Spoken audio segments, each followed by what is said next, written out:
Test, test. Check, check, check. In the middle of New Hampshire, there's this state park, Bear Brook State Park. It's huge. It's covered in thick forests. It's full of nooks and crannies to get lost in. It's the type of place where you can find some of the last remaining rattlesnakes in New England, where kids play hide and seek on four-wheelers, and where, in 1985, a horrible discovery was made. 10,000 acres means we do have over 40 miles of trails. It's a very large park, and there's parts of the park that people do not explore or get out to. I would think that anyone without a familiarity with a park wouldn't want to go wandering very far into the woods. There's just a lot of undeveloped area out there. There's just nothing but woods. If someone wanted to hide a body, that would unfortunately be the place to do it. If you tried to write this as a fictional story, I think people would say it's too unbelievable. What began as one story for me turned into like four that spanned the country, spanned 30 or 40 years, and all connected in a way that couldn't be believed at first. I grew up in Bear Brook Gardens in Allenstown, New Hampshire. It's a small trailer park of maybe 100 trailers, which is surrounded by Bear Brook State Park.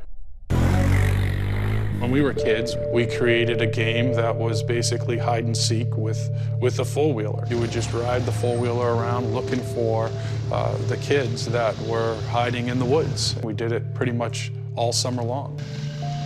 Once I was approached by one of the kids in the group that he had come upon a barrel out in the middle of the woods, which was off the trail. We drove up that trail, off the trail a little bit. We found a barrel standing up. It was just odd that the barrel was out there. It was slightly rusted, dark blue barrel. It's a blue 55-gallon steel drum. It's just kind of sitting out in the woods.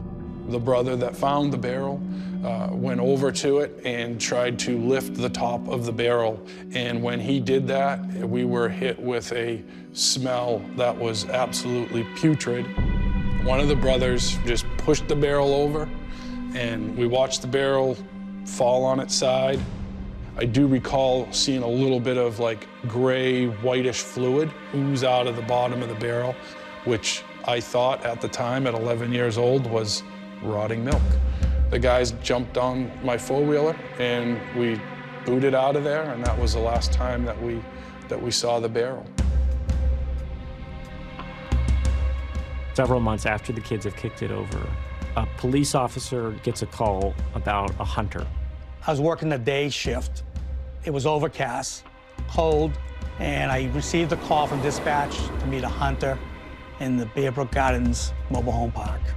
He was very, very white, very pale, and he said to me, "There's a barrel up in the woods, and I think there's some bones in there." So I told him to stay by my patrol car. And he heads into the woods, pretty skeptical that there is anything amiss. And I walked approximately 300 yards. I could see the barrel.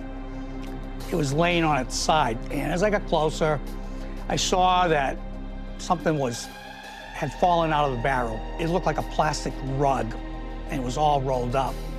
I kneeled down, and I opened up the plastic. As I opened the bag, the face is looking right at me. I said to myself, "This is not good."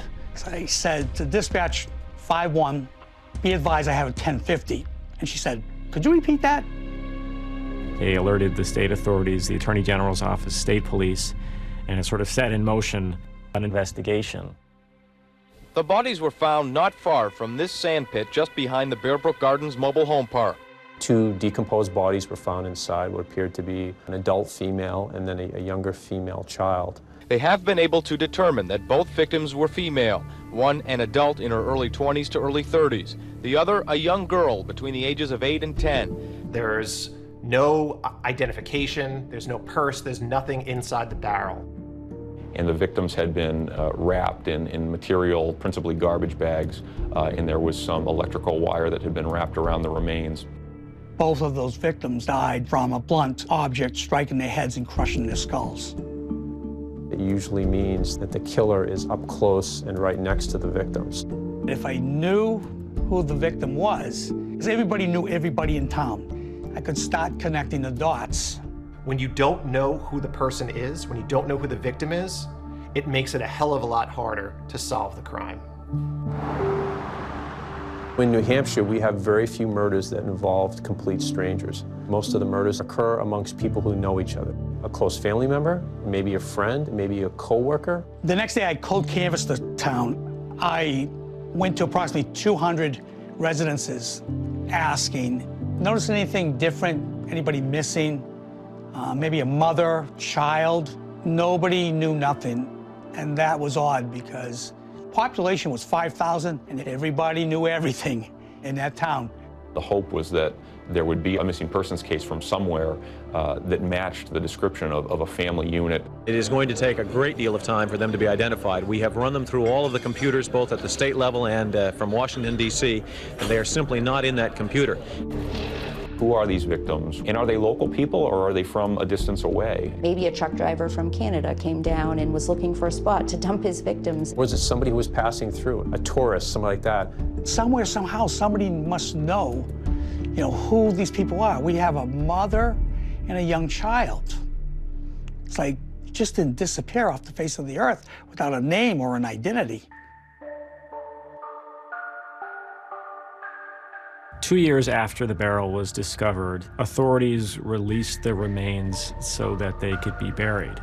These victims deserve the dignity of having a proper burial, and we're going to give them a proper burial. Chief Connor arranged for the church to give him a plot in the cemetery. A local gravestone company donated a headstone. The headstone did not have the names.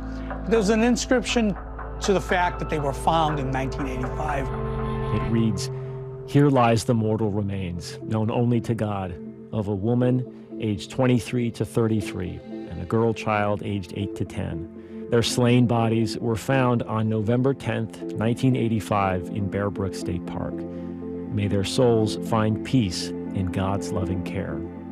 And with the burial of the two victims, that was kind of it. The case was pretty well cold, and it would stay that way for almost 15 years. When I would patrol, I would go into the cemetery, I would stop and look at the gravestone, and I would just say to myself, who are you? Where did you come from? Hi everyone, George Stephanopoulos here. Thanks for checking out the ABC News YouTube channel. If you'd like to get more videos, show highlights, and watch live event coverage, click on the right over here to subscribe to our channel, and don't forget to download the ABC News app for breaking news alerts. Thanks for watching.